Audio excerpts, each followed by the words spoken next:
Olá, eu sou a Daniela, seja bem-vindo a mais um episódio do nosso Café de Quinta. Hoje temos um convidado maravilhoso, especial, um amigo querido de longa data, Júnior Borges. Seja bem-vindo, Júnior. Boa tarde, né? Para quem está assistindo aí na parte da tarde, né? Boa tarde na parte... Bom dia na parte da manhã. Dani, muito obrigado pelo convite. É uma alegria enorme poder estar aqui nesse momento, compartilhando um pouco de informações, de aventuras e de experiência, né? Na nossa vida aí com você. Isso mesmo. Ô, Júnior, aqui a gente sempre convida grandes empreendedores e tu tens uma gama de experiência aí para contar pra gente. Então, começa pra gente como é que tu começasse, de onde tu vens, o que tu fizesse, qual foi a tua trajetória. Então vamos lá, vamos começar bem lá do comecinho, né? Eu sou paulista de nascimento.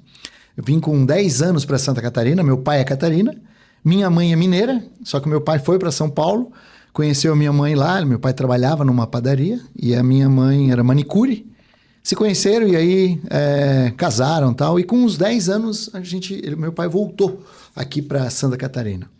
E de lá para cá, meu pai sempre foi muito empreendedor, né? Meu pai sempre buscando, nós tivemos um bar, quando a gente construiu uma casa no bairro Tribés, o meu pai foi lá e construiu um bar, o bar do seu Borges, né? Era num morro, mas era legal para receber a vizinhança, onde que tinha aquela famosa venda, né? Que lá tinha de tudo, então a vizinhança se encontrava. Então eu praticamente sempre fui criado dentro do meio de comércio. Logo depois, meu pai também, no mesmo local, abriu uma pastelaria. E algumas pessoas, até talvez que vão estar assistindo esse episódio, vão lembrar que eu vendi aqui no centro de Blumenau pastel, quando eu era jovem, né, que a gente fazia entrega e tal, por muito tempo em várias lanchonetes aqui do centro de Blumenau. E depois disso, passou um tempo, a gente teve uma verdureira aqui na rua 7 de setembro, juntamente com um sócio. E aí depois veio a Padaria Fortaleza, né, que o meu pai acabou inaugurando. Então, um pouco da minha trajetória é isso. Que legal. E o ramo de alimentos e bebidas, ele é desafiador, né? O que tu vês que foi o maior desafio desse empreendimento que tu fizesses? Tá, vamos lá. A gente vai chegar nos outros depois. Não, tranquilo, a padaria, como eu mencionei, ela foi uma ideologia do meu pai, né? Então, foi o meu pai que idealizou, ele tinha um sócio nos primeiros 3 anos, se eu não me engano, e aí logo depois ele ficou sozinho, aí nesse período praticamente que eu vim trabalhar com ele, porque quando ele abriu a padaria, eu estava morando em Rio do Sul.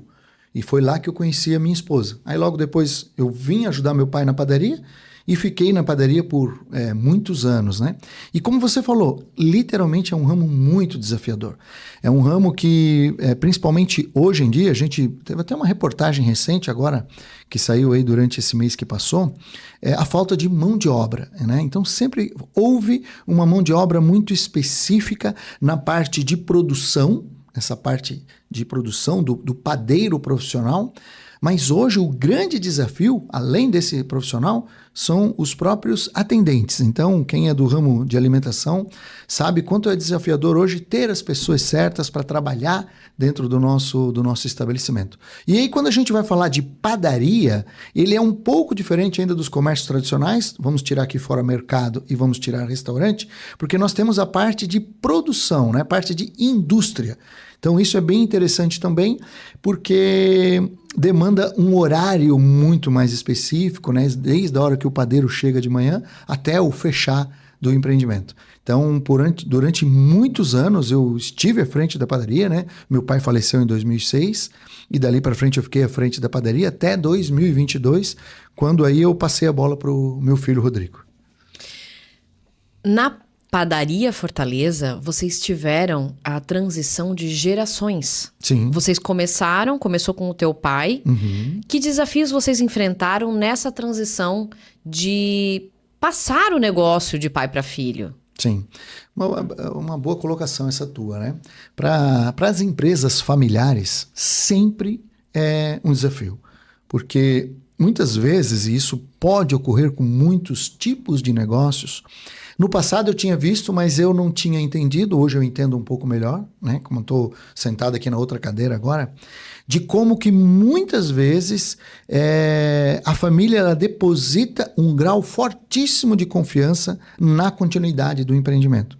E muitas vezes são dois fatores aqui. Primeiro, a pessoa que foi depositada essa confiança, muitas vezes ela pode não estar preparada, muitas vezes, para fazer isso. E o segundo será que a pessoa realmente queria aquilo ou ela está fazendo para agradar pai e mãe? Até porque o ramo de alimentação é um ramo que demanda você ter vocação. Sim, né? também. A gente brinca que quem trabalha nessa área tem que ter uma certa vocação, né? Sim, de uma certa forma, sim. Mas é independente do ramo de alimentação. A gente vê isso em muitos tipos de negócios, muito tipo de empresas, né? A passagem do bastão. Algumas empresas, e aí sim, empresas mais qualificadas, ela tem toda uma demanda por trás. O pequeno e médio empresário é simplesmente uma continuidade. Que muitas vezes o pai ficou doente, ou a mãe ficou doente, ou já está tudo ali envolvido mesmo, né? Ontem a gente participou de uma reunião de network de empresários que trouxe alguns pontos, né? A menina trouxe um ponto muito interessante, que é a mistura do dinheiro. Então, num pequeno e médio empresário, quem está me escutando, hoje eu sei que já melhorou bastante. Mas ainda assim, existe muitas pequenas e médias empresas que literalmente é tudo misturado e todo mundo vive daquilo ali. E por muitos anos, esse foi o meu caso, desde quando eu estava com meu pai, depois quando meu filho também assumiu, e o Rodrigo foi que ajeitou isso. Que aí ele começou a fazer toda uma separação para isso, né? Para a gente começar a ter uma ideia do que era dinheiro de empresa e dinheiro pessoal. E aí vem esse ponto que eu gostaria de estar frisando aqui, né? Se você é empresário, veja se realmente faz sentido para alguém da sua família continuar o negócio. Porque senão muitas vezes é melhor vendê-lo do que dar continuidade. Só que a gente carrega aquela dor, né? Como se fosse um filho, né? E é normal porque o cara fundou o negócio. E a gente vê que no Brasil o desafio de você manter uma empresa por tantos anos é árduo. Sim. Não é uma coisa simples, né? O empreendedor, ele trabalha arduamente, de sol a sol, realmente, né? Sim. Ainda mais uma padaria que começa antes do sol nascer e termina depois que o sol se põe. Exatamente. Realmente é de sol a sol. Então, você vê que foi todo o seu empenho naquele negócio. Sim. Mesmo que você venda por uma boa negociação, você acaba tendo aquela sensação de, puxa, perdi. Sim, né? sim. Não é como agora o pessoal que tem as startups, cria o negócio, faz rápido, movimenta tal e vende. Sim, sim. Aí é uma sensação diferente, né? No teu caso, tu dedicasse a tua vida à padaria. Lógico, o meu pai, né? O meu pai e a minha mãe, principalmente, né? A minha mãe, principalmente, ela carrega esse amor, porque foi o negócio da vida deles, né? Eu fiquei na padaria durante esses anos todos, sempre gostei muito, atingi alguns níveis bacanas dentro do nosso negócio, como padaria. Realmente hoje muitas pessoas que vão assistir conhecem a Padaria Fortaleza, afinal de contas vai completar 35 anos de história aqui na cidade de Blumenau. Aqui todo mundo conhece, né? Ninguém perde. Um dos grandes ápices, vamos dizer assim, foi toda a nossa resiliência e superação com tudo que já ocorreu dentro do bairro Fortaleza.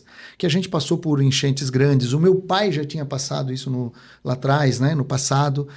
Eu acabei passando por 2 enchentes catastróficas mesmo, né? De 2008, para quem é o mais antigo aí sabe, da noite para o dia a gente ficou sem ter o comércio. Então ali foi um aprendizado muito grande.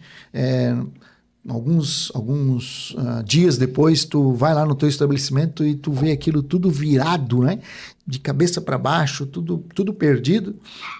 Eu literalmente sentei na calçada e comecei a chorar mesmo e eu não tinha força para abrir. Aí os funcionários todos junto lá, juntamente com a minha esposa, e vamos levantar, vamos limpar que vai dar certo. Eu falei, não vai adiantar nada isso aqui e tal, né? Porque era muito, muito triste. Mas graças a Deus, reerguemos, foi dias de limpeza, né? ver aquele pessoal tudo junto lá. Aí depois disso veio em 2011 de novo, 2013 quase, e aí graças a Deus dali para frente melhorou. Teve alguns sustos, né? Como sempre teve na região, mas graças a Deus, né?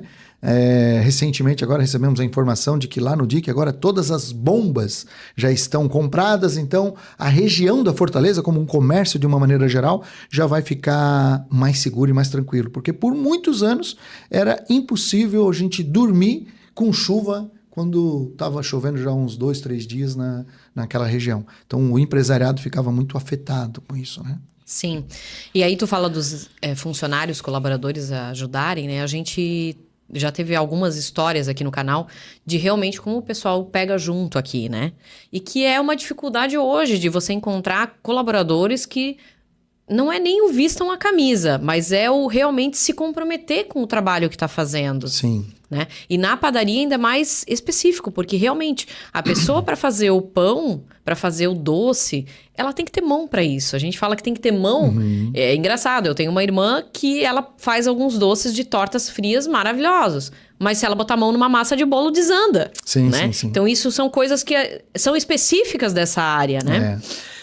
Eu já estou fora já desde 2022, definitivamente, mas desde 2021 eu já não estava mais diretamente à frente da padaria, mas era o Rodrigo, né? Meu filho. E o que acontece? O que a gente acaba vendo? O nosso time lá, o time que a gente pode se dizer amigos, né? Temos realmente alguns amigos de colaboradores lá, já estão há muitos anos com a gente, anos mesmo, coisa de 15, 20, 25 anos, né? Tem colaboradores da base de produção. Da base de balcão são menores, tem 1 ou 2 pessoas que estão um pouco mais tempo lá, acho que na faixa aí de uns 8, 10 anos, mas a maior parte aí são essa parte de rotatividade que fica 1 ano, 2, já sai, isso é bem complexo. Mas cada vez, eu vejo assim, pela dificuldade que ele passa, que ele relata muito comigo, cada vez mais, muito mais difícil achar esse colaborador hoje que vista a camisa ou que faça parte do negócio, porque eu não consigo ainda entender, né? Mas a pessoa não consegue saber que é dali que vem o ganha-pão dela. Então, a gente aprendeu desde jovem de que o local onde eu estou trabalhando é onde que vem o meu dinheiro que eu coloco, que eu alimento na minha mesa, que eu alimento a minha família, né? Que eu ajudo pai, mãe, etc. Então, a gente vê essa dificuldade hoje, né? Eu acho que vem muito dessa mentalidade que tem sido instaurada de que ganhar dinheiro é muito fácil.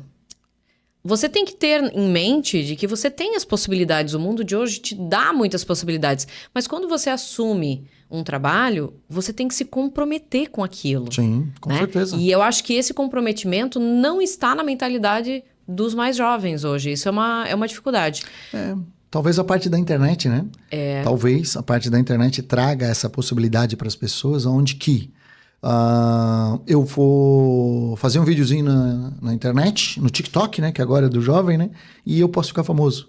Então, a gente sabe que isso pode acontecer, mas não é a realidade normal de todo mundo, né? Um percentual muito pequeno consegue fazer isso, né? A gente vê nas mídias aí as pessoas, os influencers, tudo, mas o percentual que consegue ter um sucesso real é muito pequeno, E eu quero trazer aqui um fator que... O grande ponto é a quantidade de coisa que a gente coloca em cima disso. Porque na minha época, o que era legal quando eu era jovem, né? Igual a maior parte das pessoas hoje que estão iniciando o seu trabalho. Eu queria ser jogador de futebol. Então, é o mesmo sonho.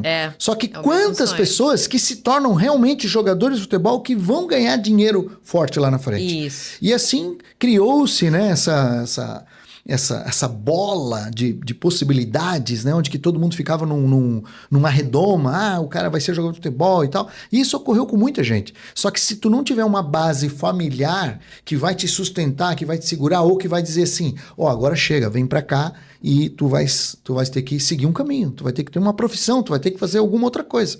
E dependendo dessa conversa inicial lá atrás, se ela não é bem direcionada, esse jovem fica frustrado.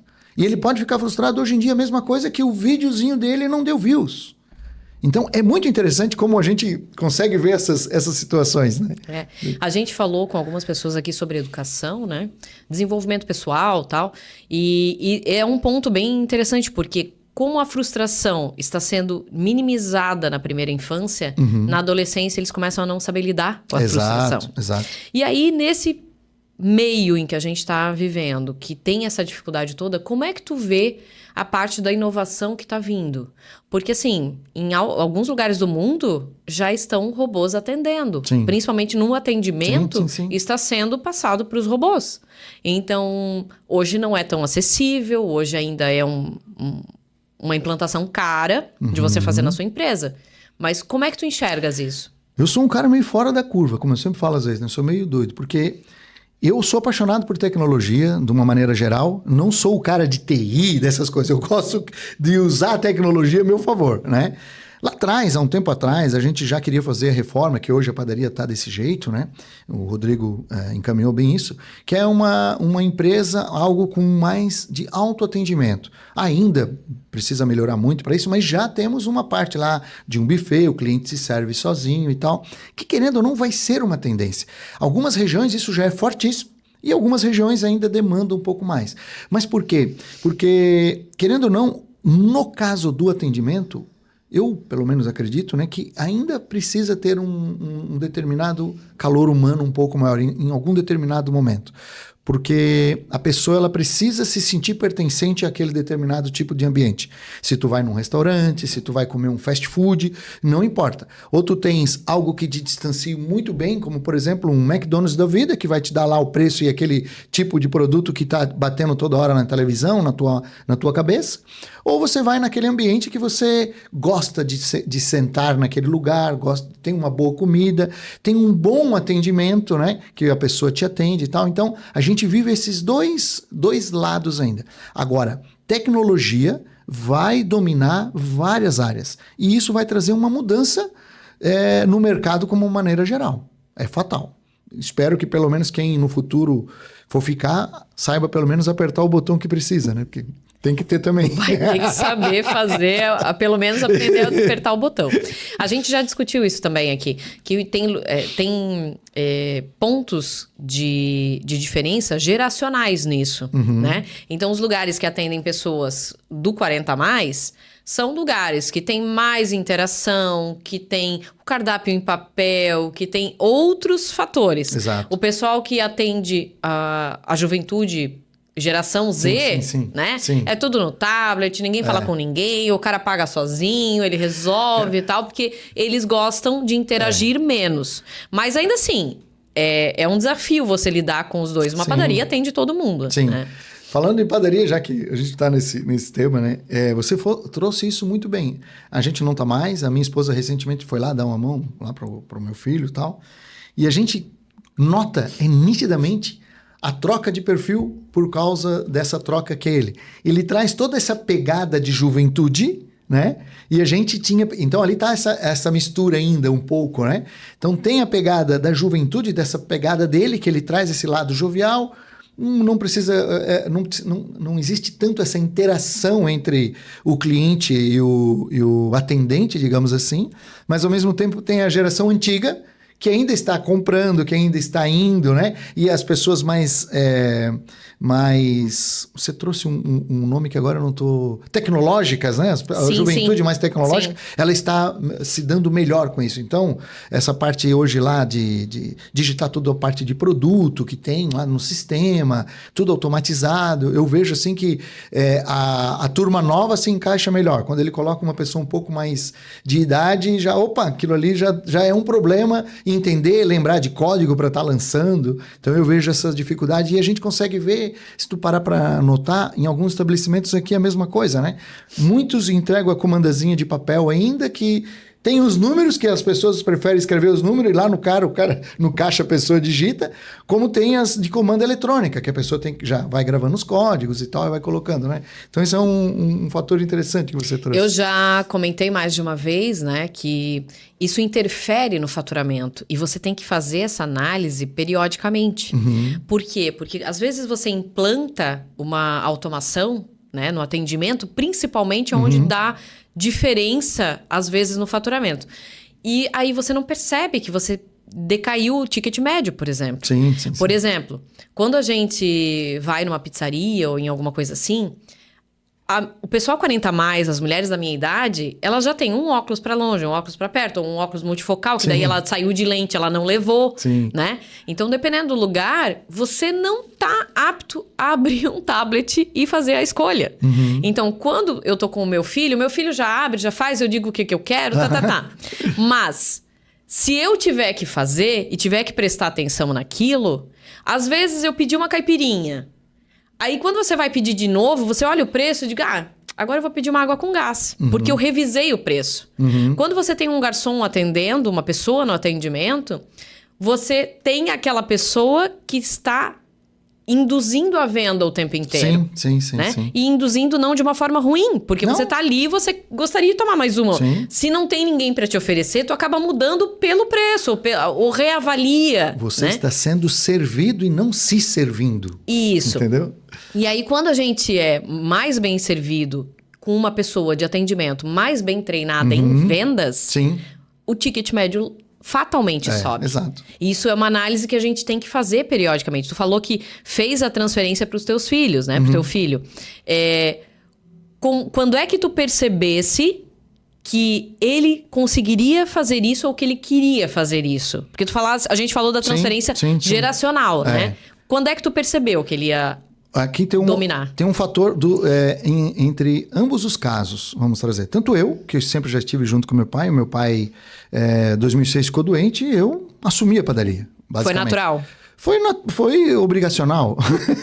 Mas eu já estava dentro, já estava envolvido, né? Sim. Então, a gente já estava lá dentro. No caso do meu filho, Rodrigo, não foi muito diferente. Eu passei por um perrengue em 2013, ali naquele período, e aí a gente teve uma certa dificuldade financeira. Ele estava fazendo a faculdade de administração na Federal, e eu estava lá arcando, né, dentro das minhas possibilidades lá com ele, só que a coisa estava ficando apertada. E aí a minha esposa disse, não, nós temos que trazer o Rodrigo de volta, e vamos trazer o Rodrigo. E eu, não, poxa, para mim aquilo era uma dor fazer isso, né, com ele. Mas que acabou acontecendo, então ela falou com ele pediu para esperar mais um certo período de tempo que ele ia voltar. E desde quando ele veio para a padaria, e aí sim, com um pouco de bagagem de estudo, né, ele começou a mudar, e eu realmente estava bem mal naquela época, eu não conseguia mais trabalhar do jeito como eu gostaria de trabalhar. E aí ele meio que assumiu mesmo. Então ele assumiu daquilo ali para frente.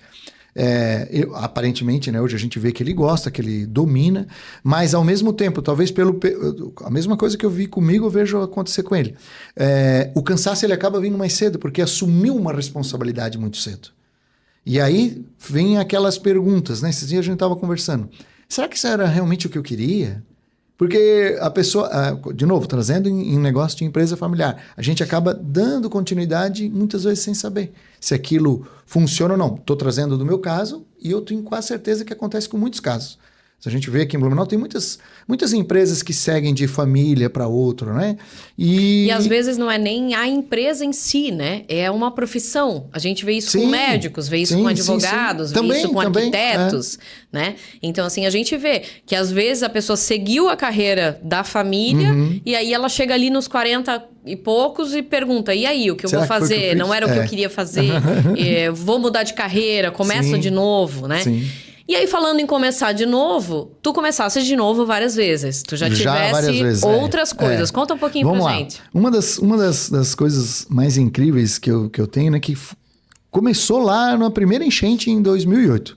Dali para frente, aquilo fez um peso para mim muito grande, né? Porque o meu pai faleceu novo, com 56 anos, em 2006. E eu passei por aquele perrengue ali que, graças a Deus, a gente conseguiu dar a volta. Realmente foi bastante trabalho, mas ficou aquela pulguinha. Cara, será que eu estou no lugar certo? Será que eu estou fazendo aquilo que eu sempre quis fazer mesmo? Meu pai morreu com 56. O que vai ser de mim? Então, essas coisas ficavam na minha cabeça, me mexendo. Tanto é que em 2013... eu acabei tendo contato com uma empresa multinacional que atuava com um programa de fidelidade para pequenos e médios empresários. Nós aderimos a esse programa de fidelidade e começamos a fomentar isso aqui na cidade de Blumenau. Então, aqui em Blumenau, a gente começou a fomentar, foi aí que nós nos conhecemos, né, Dani? Onde que a gente começou a fomentar grupos empresariais para compartilhamento de ideias, compartilhamento de clientes, através de um único programa de fidelidade entre todos os envolvidos, né, todas as empresas e os proprietários. Só que era um programa austríaco. Lá em 2013, quando a gente trazia a palavra cashback, e aí quase ninguém sabia o que era cashback, que era dinheiro de volta na conta. E como todo negócio novo, existe uma desconfiança, existe um melindre naquela parte inicial de que como é que eu vou comprar algo e o dinheiro vai voltar na conta. Então até esse negócio pegar demorou um pouco, foram alguns anos aí tentando tracionar aqui no Brasil. Quando eu dei uma acalmada foi em 2019, que aí eu já estava realmente, foram quase 6 anos dedicado e estava com uma estruturazinha legal, funcionava bem, só que aí logo depois veio a pandemia. E aí tudo mudou dali para frente, né? Então, esse foi um dos negócios que eu me dediquei fortemente para poder colocar em pé, né? Foi. Eu me lembro bem. E a gente pode dizer que realmente a pandemia 2020 foi um desafio para todos os tipos de empreendedores, né? Uhum. Os pequenos e médios sofreram mais, Sim. Os micro, né? Mas muitas pessoas acharam soluções que até então não existiam. Eu gosto de trazer um fator com esse aí, porque é o seguinte, em 2008, quando veio a enchente, da noite pro dia, a gente perdeu tudo que tinha dentro da empresa. Literalmente. Foi 28 dias arrumando, tentando dar jeito para poder abrir a empresa. Quando aconteceu a pandemia, que veio assim, vocês vão fechar? Fecha. Uma parte fecha, a padaria não fechava, mas ela fazia um atendimento único ali, né? Só de pegar no balcão, graças a Deus, né? E aí vem aquela coisa, um custo altíssimo, um monte de colaborador, com um faturamentozinho desse tamanho, como é que vai ser, como é que não vai ser? E você vai ficar de cara o que eu fiz lá atrás, nos primeiros 7 dias de pandemia. A gente reuniu todos os colaboradores, antes de ter lei, de ter qualquer coisa. Eu disse, cara, falei pro meu filho, a primeira coisa que nós vamos fazer, nós vamos cortar tudo que é custo. Mas, pai, não, nós não vamos pagar luz, nós não vamos pagar água, nós vamos fazer isso, nós vamos cortar tudo. Incluindo ligar para o CDL, daqui de Blumenau, por exemplo, CDL, AMP, essas coisas, nós vamos começar a cortar.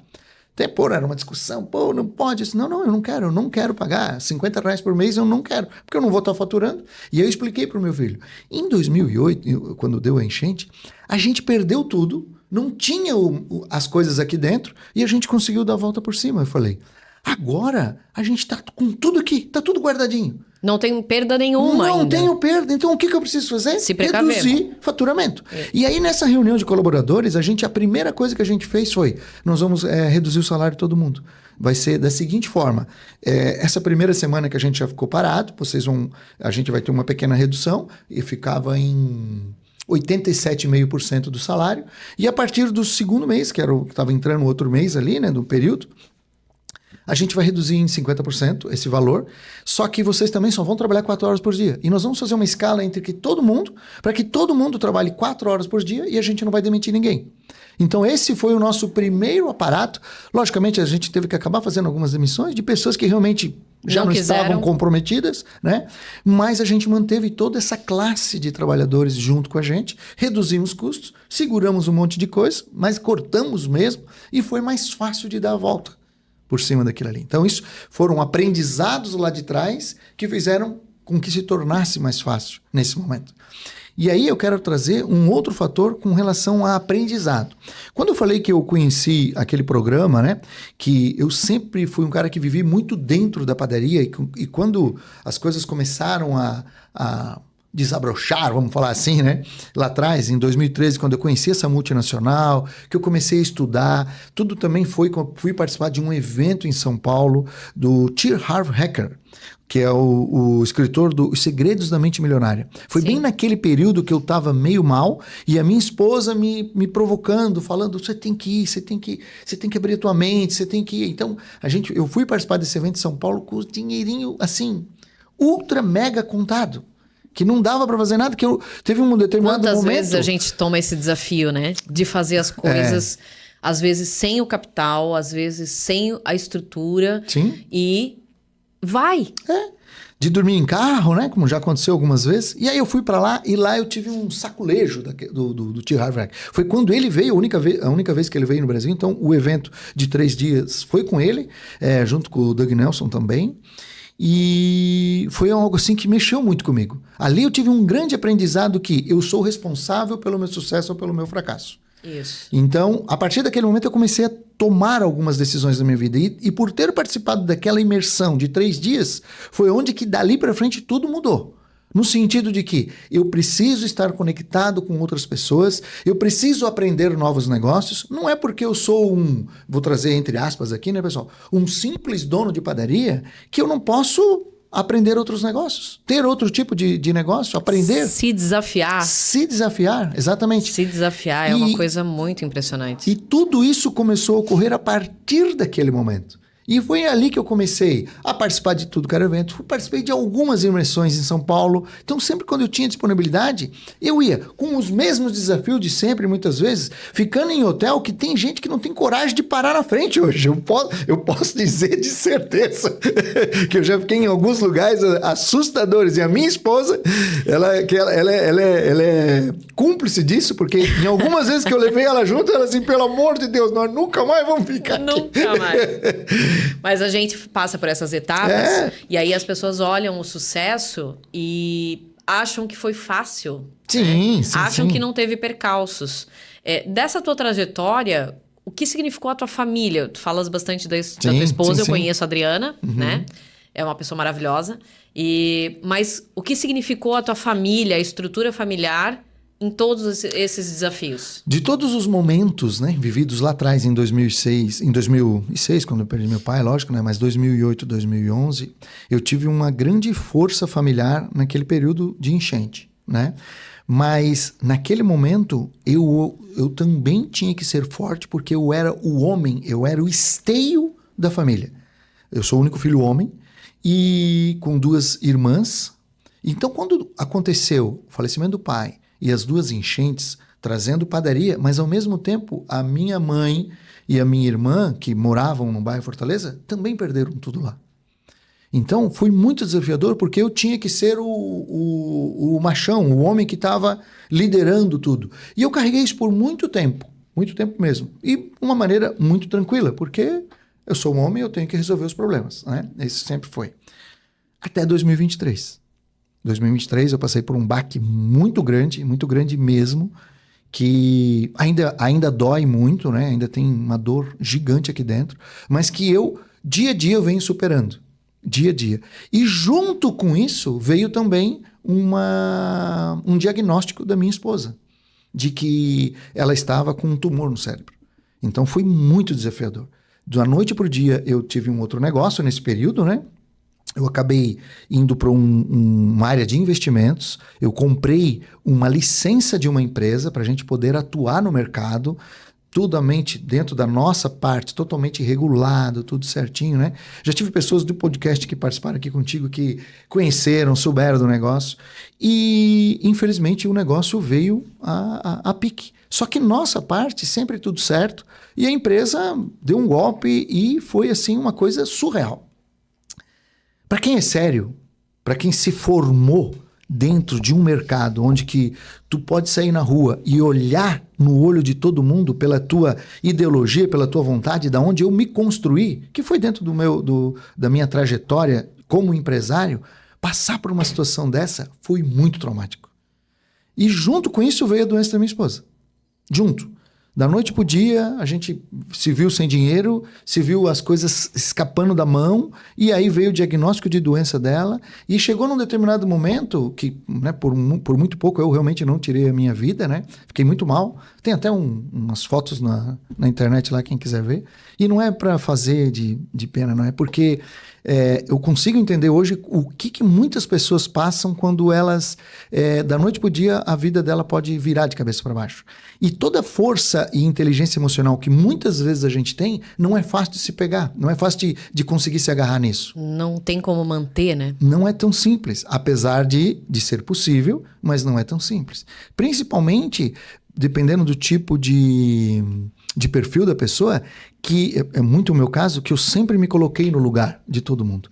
Só que, mais uma vez, dentro de todo o complexo do negócio, né, lá atrás, quando o negócio veio a pique, o nosso escritório no Brasil, eram 29 unidades dessa empresa, o nosso escritório foi o primeiro do Brasil a tomar todas as atitudes necessárias, já prevendo um possível problema.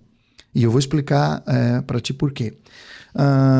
Nós nos resguardamos de ligar para todos os clientes e informá-los que a empresa estava por um problema e que a gente precisaria que ele solicitasse o seu resgate de dinheiro e tal. Trabalhava-se com uma parte de investimento para empreendimentos imobiliários, né? E teve escritórios que chamavam a gente de louco. Mas eu tinha uma experiência empresarial. Qual era a minha experiência empresarial? Cara, se eu tenho aqui uma empresa e eu estou com um boleto atrasado, eu preciso aumentar meu faturamento para poder dar um jeito de pagar o boleto. Porque a partir do momento que eu tenho 2 boletos atrasados, meu chapa para tudo dar a volta por cima, e isso foi esse detalhe.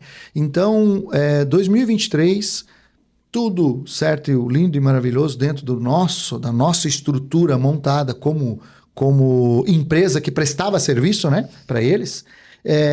Chegou um determinado dia, não veio a nossa comissão de pagamento de faturamento do mês. Quando não veio essa comissão, eu já acendeu um alerta. Não, porque estamos reformulando, reestruturando e blá, blá, aquelas coisas erradas todas. Logicamente, a gente, como um parceiro de negócio, vai tentar adequar as coisas conforme são as realidades. Só que o que ocorreu? No outro dia, passou um mês e isso não foi resolvido, e nós estávamos de novo com uma outra parte de faturamento, já menor automaticamente, mas que também não veio recurso. E aí, eu disse, da agora para frente o negócio vai ficar mais feio. Então, primeira coisa, vamos tentar segurar o máximo de possibilidades aqui de negócio, porque a gente tem que ver alguma solução, o que eles vão trazer.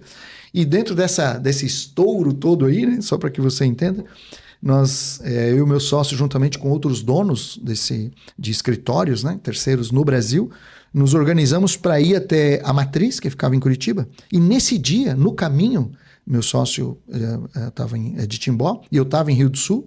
O meu sogro estava internado. No caminho para Curitiba, meu sogro falece. A minha esposa me liga e eu tive que voltar. Foi bem, bem traumático também, né? Então, 2023 foi um ano de maior aprendizado da minha vida. E aí vem a parte de família que a gente estava falando lá atrás. Foi a primeira vez que eu me vi sem força. Foi a primeira vez que eu não tinha como, a palavra não é essa, mas não vejo, sustentar, né? Ser o esteio. Ser o esteio. Eu simplesmente fiquei arrasado. Então, tudo isso também ajudava a eu ficar mais para baixo. Porque eu me perdi completamente financeiramente, arrasado. Tinha pessoas envolvidas que também perderam dinheiro, né? Então teve... E além de tudo, daqui a pouco, no meio daquela turbulência, minha esposa começando a passar mal, vai fazer um diagnóstico, está com tumor no cérebro, precisa fazer urgentemente uma cirurgia. Sabe? Do nada, assim, bum, bum, bum, bum. E nada de item simples, né? Não foi uma quebra, não. com um valor baixo, não foi uma doençazinha, foi tudo assim uma paulada. Sim. E que afeta até hoje, né, 2025, de uma certa forma, o meu lado financeiro completo ainda, né, que a gente está reestruturando, como também lá de Padaria Fortaleza, né, falando em termos de padaria, que também foi uma fase que o meu filho teve que se reestruturar, fazer outras partes, né, para poder ir se adequando e manter. Então, é aquilo que a gente fala. Às vezes as pessoas pintam alguma coisa, mas o que tem muito mais é uma força emocional muito grande para poder dar a volta. E aí vem um ponto que eu gostaria de compartilhar com todos aqui. Que essa força para poder dar a volta, alguma coisa assim, ela veio da onde a gente menos espera. É uma coisa inacreditável. Aonde eu menos esperava veio uma luz.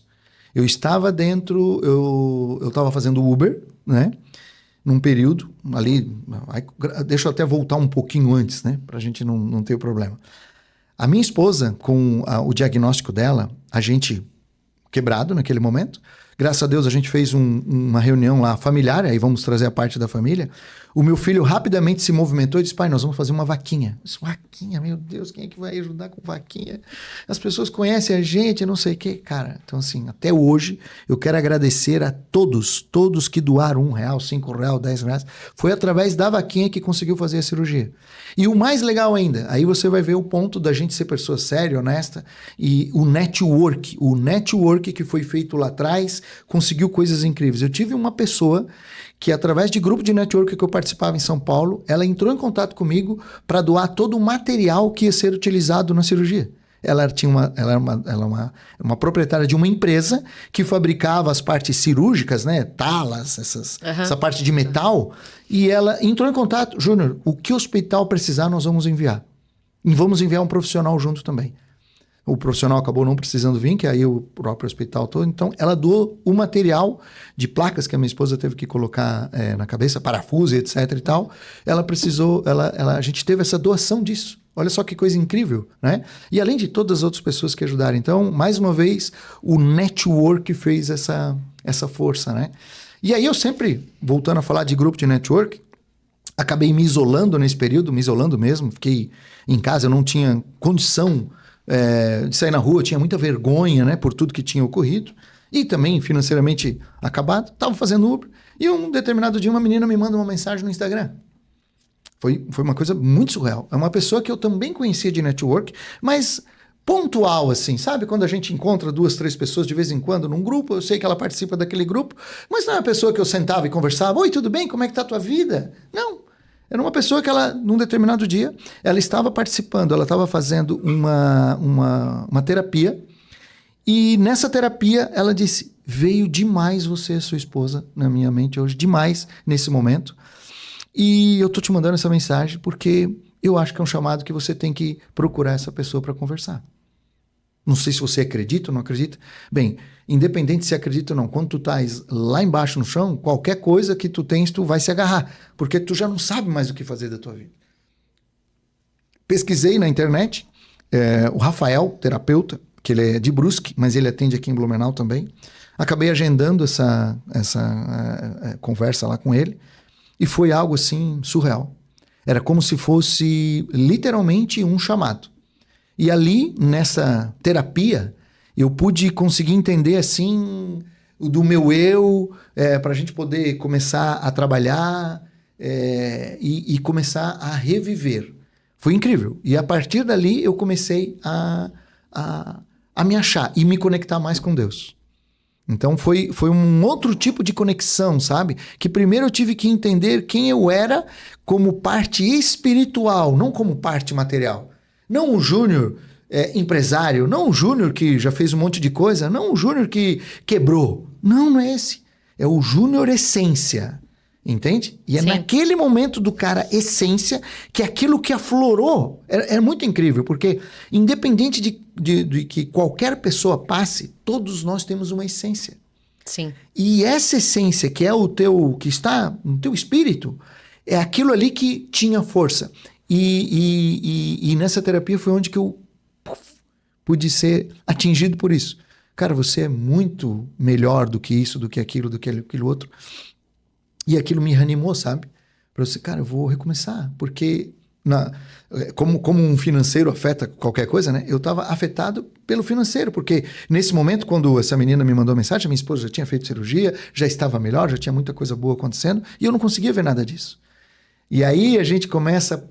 Aí nesse momento eu comecei a relembrar de muitos pontos, de muitos estudos, de muitas coisas que eu tinha feito lá atrás, de grupos que eu tinha participado, de cursos que eu tinha feito, de desenvolvimento pessoal, e isso começou a aflorar. Então comecei a ler de novo, comecei a ver vídeos de novo, comecei a me reestruturar de novo para poder recomeçar.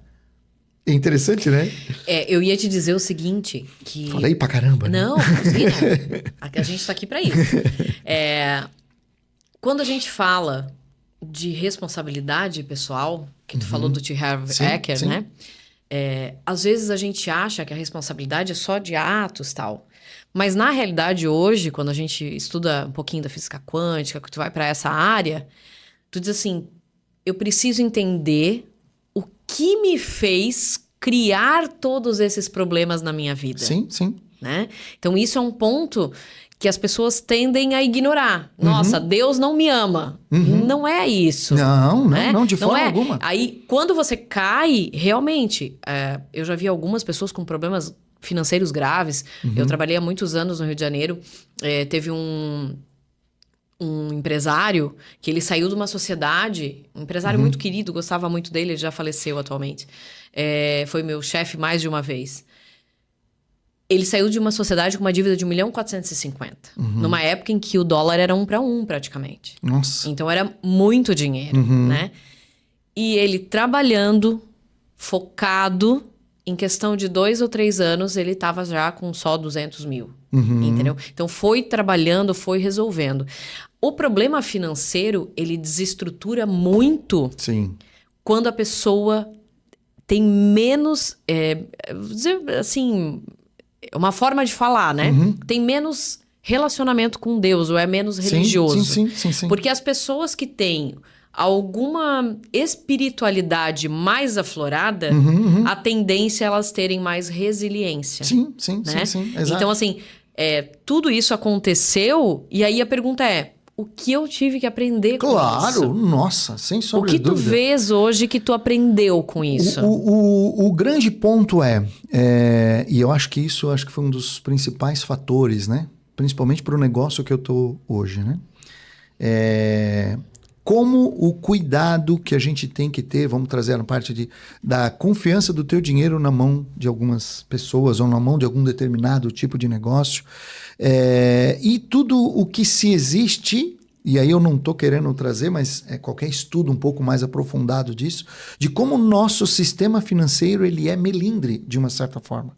E eu vou trazer isso porque, trazendo um exemplo digno de que acontece várias vezes com várias empresas, mas eu vou trazer um grande exemplo, que foi o caso das lojas americanas. Sim. Dentro do nosso... Eu estava na época ainda com um escritório que a gente acabou vendo isso, né? Pessoas que também tinham lá as suas ações dentro das americanas. E olha por que eu estou falando isso?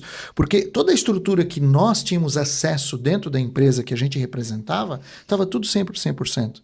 A gente sentava com um advogado para conversar, eu conversava mostrando para ele todos os dados, todos os documentos necessários para que ele pudesse fazer um investimento com segurança.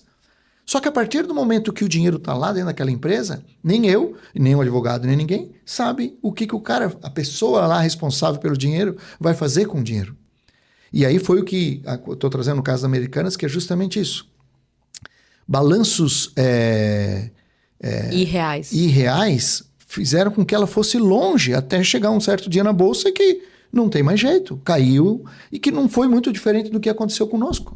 Simplesmente chegou a um determinado ponto que o negócio não conseguiu sustentar, mas tudo que a gente tinha dados de informação, tu pegava dentro da CVM, a gente entrava, estava lá o fundo registrado com X valores lá, então quando a gente consultava, estava tudo ok. Na aparência estava tudo certo, né? Só que daí no exato é que estava errado. Então hoje é um fator que isso, né, é bem forte, então sempre gosto de trazer algumas situações para isso foi um grande aprendizado. E um outro aprendizado também é tu saber de que tu podes fazer muito mais do que aquilo que você imagina. Eu fiquei parado, fiquei para baixo, né? Caí, porque eu vi muitas famílias que infelizmente perderam seus dinheiro, né? Assim como nós, e isso trouxe uma dor muito grande, uma dor gigantesca para nós. Só que ao mesmo tempo, quando a gente vai para o lado espiritual, aí vem um fator que não tem como explicar e também a gente não pode trazer por desculpa isso. Mas sempre tem algo que todos têm que aprender. Não só eu, mas todo um núcleo naquele envolvido. Universo inteiro. Tu entendeu?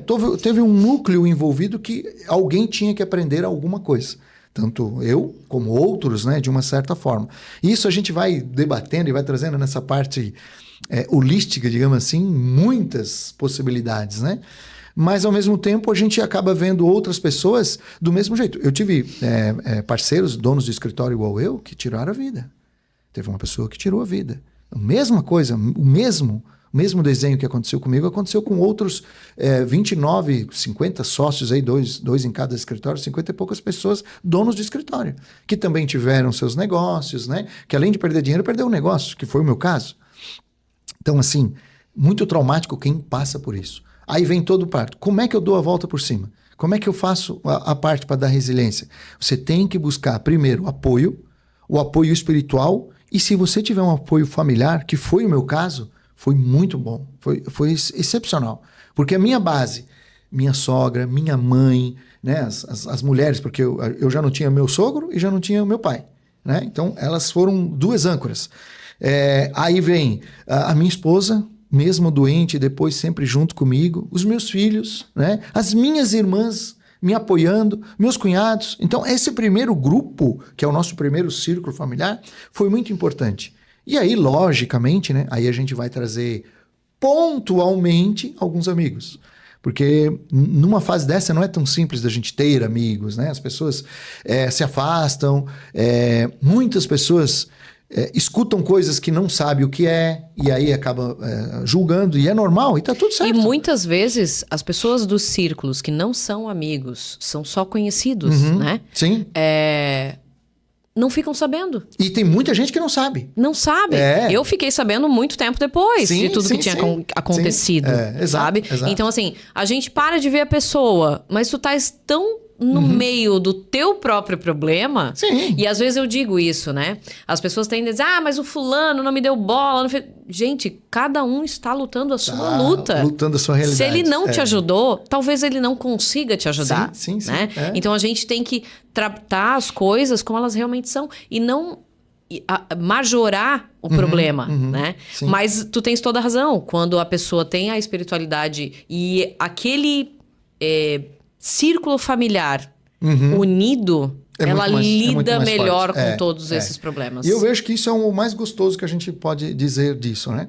E aí, recomeçamos. Em dezembro de 2024, um pouquinho antes eu tive um casal de amigos que me chamou para trabalhar com uma representação. Eu tentei, mas não, cara, isso aqui não é para mim. Eu estava vendendo para alguns supermercadistas aqui em Blumenau, de pequeno, médio porte, né? E eu disse, não, isso aqui... Eu não estava feliz ainda, sabe, com aquilo. E dezembro de 2024, então, um amigo que eu fui cliente deles, né? Que é o proprietário da Sante Investimentos Imobiliários, que hoje eu atuo com eles, me chamou, Júnior, ele já tinha me mandado algumas mensagens, né? De vez em quando algumas pessoas me chamavam para trabalhar, mas psicologicamente, eu não tinha condição. E ele insistiu, quero marcar uma reunião contigo, tá? Aí eu acabei indo num café. Cara, você tem que voltar, você tem um cara com muita energia, assim. Vem, cara, vamos conhecer o mercado imobiliário. Eu vou ter que falar com gente. Eu não queria falar com gente. É uma fase doída, né? Quando a gente realmente não quer falar com gente.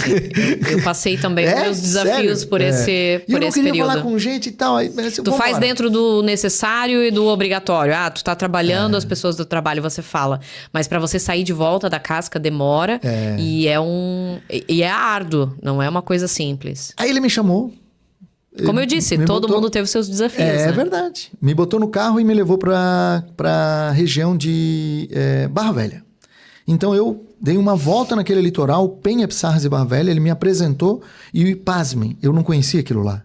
Porque como a gente tinha casa na meia praia da nossa família, da minha mãe... Vai pro outro lado, né? Nunca ia naquela região. E quando eu vi aquilo ali, eu fiquei assim, não é possível. Cresceu muito essa região e tem muito como investimento agora. Como é que eu não vi nada disso aqui crescer? Aí foi muito interessante porque eu fui participar de um lançamento, de um evento de lançamento de uma construtora muito forte, frente mar, Praia do Tabuleiro, no litoral. E eu vi aquilo e disse, cara, que potencial que tem esse negócio. E aí eu fui pra meia praia, na casa da minha mãe, e eu fiz um vídeo lá, mostrando, olha assim, um prédio, 2 prédios. Eu sei que tinha uns 20 prédios ao redor, assim, que a gente via. E como isso ali estava crescendo, prédios em construção. E aí lá estava no começo desse negócio ainda, das pessoas poderem comprar com condição melhor, com um momento melhor. E eu fiz um vídeo disse, cara, era um monte de gente, que legal, que bacana, sei o quê. Aí logo depois, pelos comentários das pessoas, como eu ficava mais ou menos isolado, né, eu fiquei feliz. Eu disse, cara, eu vou para esse negócio mesmo, eu vou começar no mercado imobiliário. Aí, janeiro deste ano, eu comecei no mercado imobiliário, pelo convite do pessoal da Sante Investimentos, e tô lá com eles até agora. Pois é, então, dessa região realmente está vindo um crescimento econômico muito grande, tem muito investimento. Como é que tu está vendo isso? Então, aí que vem essa pegada, né? Comecei em janeiro lá com eles e me aprofundei em estudar a região. E hoje, eu, Júnior, sou apaixonado por Barra Velha. Muita gente ainda não gosta, o pessoal ainda tá muito ali na praia de Penha e Pissarras, que são excelentes regiões de investimento, mas Barra Velha ainda vai surfar uma valorização gigantesca. E alguns dados aqui que muita gente não sabe. Barra Velha é a 7ª cidade do estado de Santa Catarina que mais cresceu nos últimos 2 anos. Então, esse crescimento se deve a alguns fatores. Primeiro, proximidade com a região de Joinville e Araquari, que grandes indústrias estão se instalando nessa região.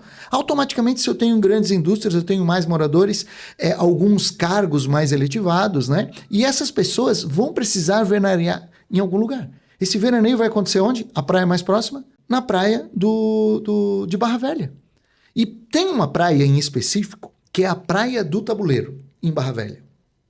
E aí vem um ponto interessante. Eu passava pela van, ali em Barra Velha, às vezes quando eu ia para São Paulo, voltava, e eu sempre falava assim, um dia eu tenho que ir nessa praia conhecer, um dia eu tenho que ver isso aí. E passou anos e eu nunca fui. Criasse. Só fui, sim, também, mas eu só fui conhecer agora. E ainda assim, que tem uma grande oportunidade, mas eu fico imaginando, há 5, 6, 8, 10 anos atrás, com certeza eu poderia ter comprado um terreno frente ao mar ali. Com certeza. Porque não tinha essa pegada do que tem hoje. E como o plano diretor mudou alguns anos atrás, se eu não me engano, 2019, 2020, 2022, se eu não me engano, acho que foi 2022, alguma coisa assim, o plano diretor mudou que nesta região ali, na Praia do Tabuleiro, uma praia de 2,5 km, né? E um pouquinho mais ali, passando, ali se pode construir prédios de até 30 andares frente ao mar. Coisas que Penha e Pissarras não pode, e as outras regiões dali para frente, quando tem essa disponibilidade, já está completamente fora. Já não consegue mais, porque já está cheio. Então Sim. Agora a Praia do Tabuleiro tem essa grande, como eu falei, a grande bola da vez, que grandes players já viram isso. Você anda na praia principal ali, frente ao mar, você já vê tudo tapumado. As construtoras já negociaram aqueles terrenos tudo para construir. Sim. Então ali vai ser um pool de crescimento gigantesco nos próximos anos. Isso vai fazer com que Barra Velha cresça muito mais em termos de qualidade de vida, de aperfeiçoamento, etc. Sim, porque sim. quando isso vem, por mais que no primeiro momento traz um burbúrio, porque a construção ela estraga Atrapalha a calçada, um pouco, ela estraga a estrada, é caminhão passando. Só que conforme isso vai ficando pronto, o ambiente se torna muito melhor, porque a prefeitura começa a ter mais dinheiro, são IPTU entrando, o comércio girando. Então isso eu vejo assim que vai estourar nos próximos anos. E como é que tu vê a gente está falando de vendas, né? Como é que tu vê a entrada da tecnologia e do marketing digital? Porque quando a gente começou a trabalhar, o marketing era outra coisa. Sim, sim. Né? Teve uma alteração enorme com as mídias digitais hoje. Como é que vocês trabalham isso nos corretores de imóveis? Como é que vocês podem se utilizar desse meio até para outras pessoas poderem saber como é que a gente pode trabalhar? Pensa no tiozão desse negócio, era eu, né? Quando eu entrei dentro dessa imobiliária, turma jovem lá dentro, e eles trabalham muito forte o marketing digital. Eu trabalho com leads, é o meu braço principal de trabalho, Júnior. Eu gosto muito do network, que é o meu forte, digamos assim, que eu estou alimentando, mas boa parte de clientes, né, eles vêm através de leads, de marketing digital. E eu fui aprendendo um pouco isso. Desde o começo do ano para cá, eu venho fazendo uma porretada de curso, aprendendo, estudando, trazendo.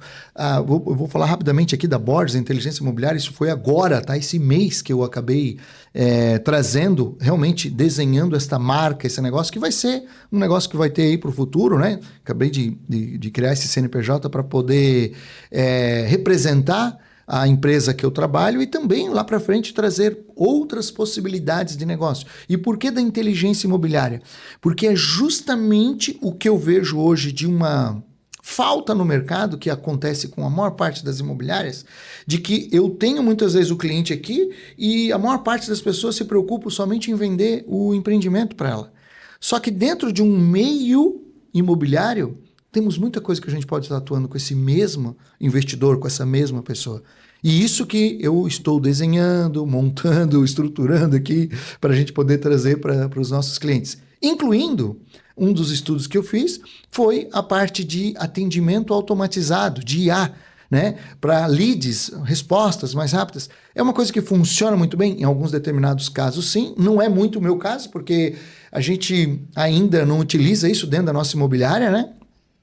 E eu fiz alguns testes. Eu ainda não gostei muito do jeito, mas para escalonamento vai ser imprescindível quando a gente quiser escalonar isso. Eu acredito que vai ser uma força muito grande para o mercado imobiliário. Já está começando a ter uma divisão, tá? Quando você vê alguns players fortes aí que já estão trazendo isso dentro do mercado imobiliário. A IA, ela veio para ficar, a gente não sabe onde é que ela vai nos levar, mas Sim. que a gente tem que aproveitar a onda é imprescindível. A gente tem que pelo menos aprender, né? Pra não ficar, aprender, não ficar de fora. Fuçar tudo que for possível.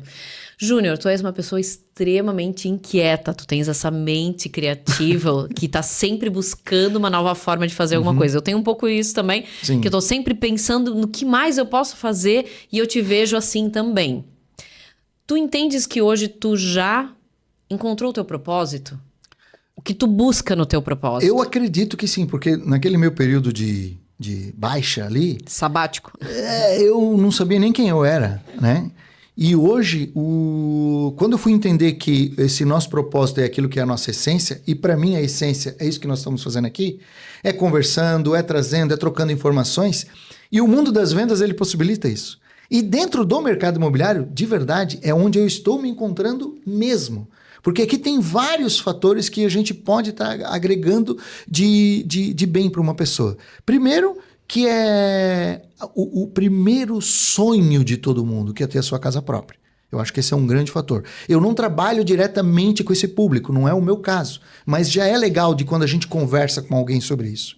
Eu trabalho com investidores que vão buscar principalmente o seu segundo imóvel, que é o seu imóvel no litoral, ou para aquele que quer realmente criar uma alavancagem patrimonial, eu ensino a pessoa como é que ela pode se estruturar para poder, através do mercado imobiliário, que é um negócio seguro, que é onde que tu tens algo palpável na tua mão, você vai fazer um crescimento. Trago os parceiros, que é isso que eu estou falando em termos de inteligência imobiliária para a pessoa, que eu posso desenhar algumas situações para ela, como, por exemplo, consórcio, com esse meu cliente, leilão de imóveis. Então, tudo isso faz parte do mercado imobiliário que muitas vezes uma imobiliária tradicional não tem.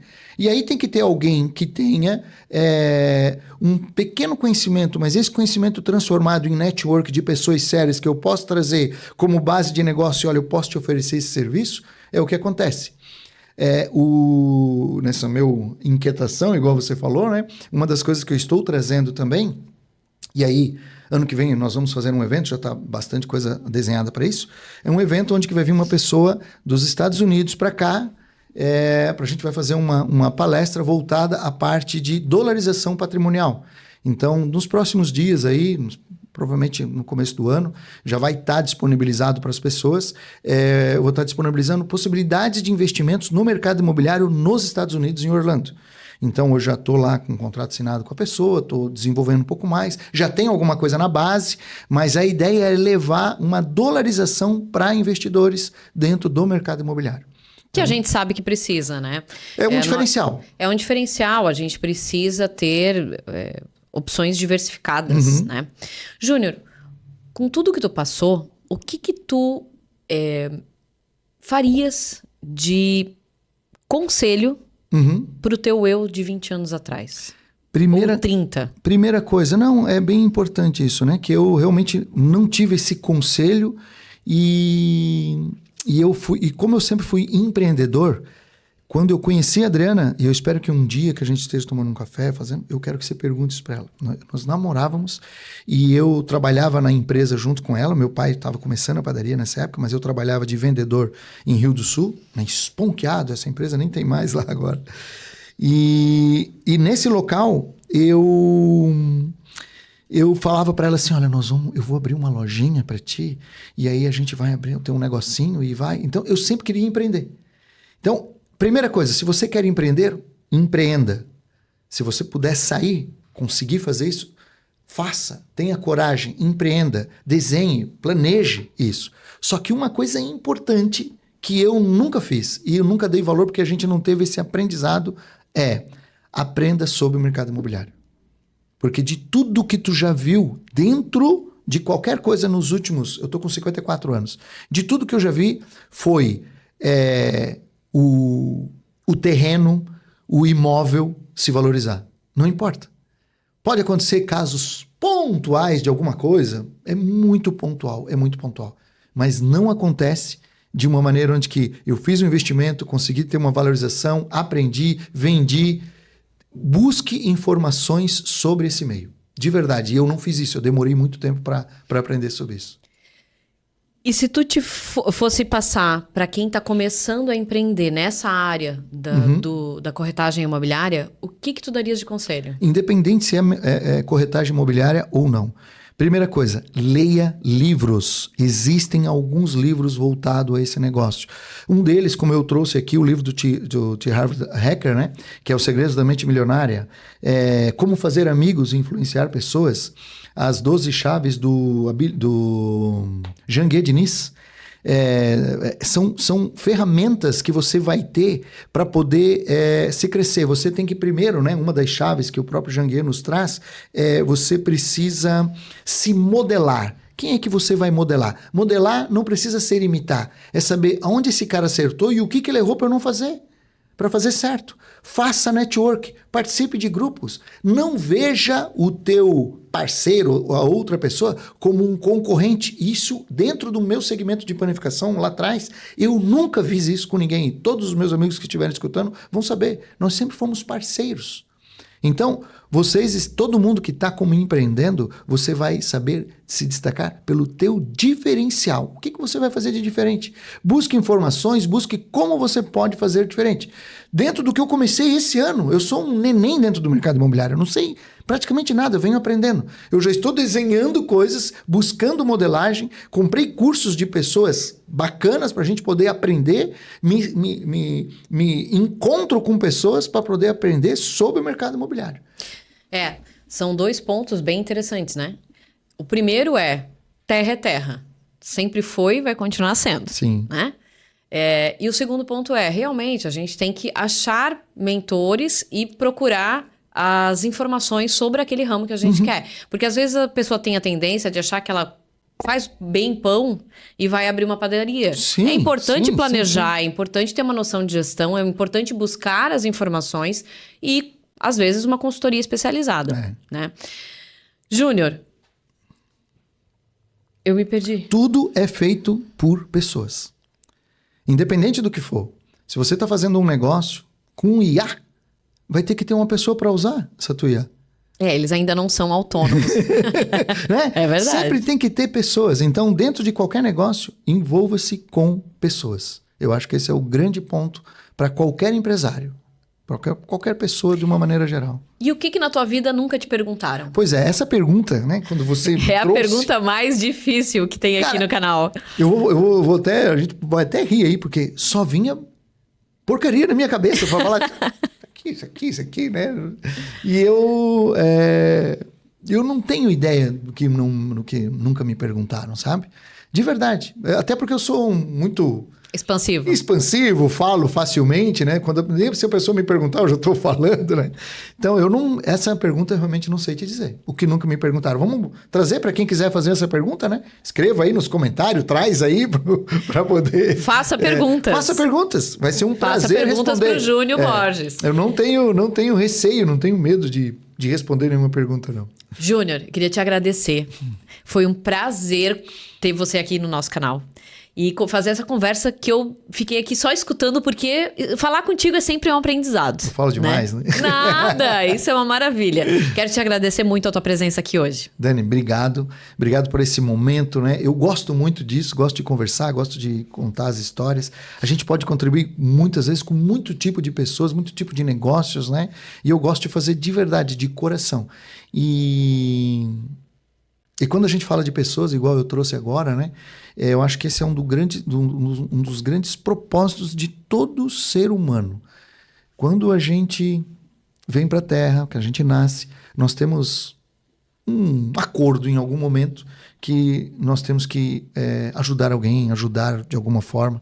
E eu sou muito feliz por isso, sabe? Que eu sempre, quando eu posso, eu gosto de contribuir. E se eu puder contribuir com essas informações aqui, eu já fico feliz. Eu concordo. Eu sempre digo que nós viemos para cá certamente por 2 motivos. Aprender e servir. Não tem verdade, outro. Verdade. Não tem outro. Bem isso mesmo. Porque a gente não vai levar nada mesmo, né? Não é isso? Júnior, queria te agradecer a tua presença. Foi um prazer. Me fala aí como é que te acham nas mídias sociais. Vamos lá, isso é muito importante. J.Jr. Borges, esse é o meu Instagram, pode me procurar lá. Lá você vai ver vídeos de vez em quando um pouco engraçados, a gente traz alguma coisa sobre empreendimentos, tem um pouco da minha história, se você arrastar um pouco lá para baixo. Então eu ficarei muito feliz de receber você lá no meu Instagram para a gente poder contar, conversar. E eu estou também como corretor de imóveis dentro da Sante Investimentos Imobiliários. Nós trabalhamos exclusivamente com produtos em pré-lançamento no litoral de Santa Catarina, Penha, Pissarras e Barra Velha, mas de vez em quando nós temos embaixo do nosso guarda-chuva alguns produtos específicos, como por exemplo agora em Pomerode, um pré-lançamento espetacular de lofts, investimento naquela região que vem crescendo fortemente, né, na parte de turismo. Se você quiser também saber um pouquinho mais, converse comigo ou com algum do time aí da Sante Investimentos Imobiliários. E agora chegamos ao final de mais um episódio do nosso Café de Quinta. Aproveite esse momento para curtir, compartilhar e se inscrever no canal. Ficamos por aqui.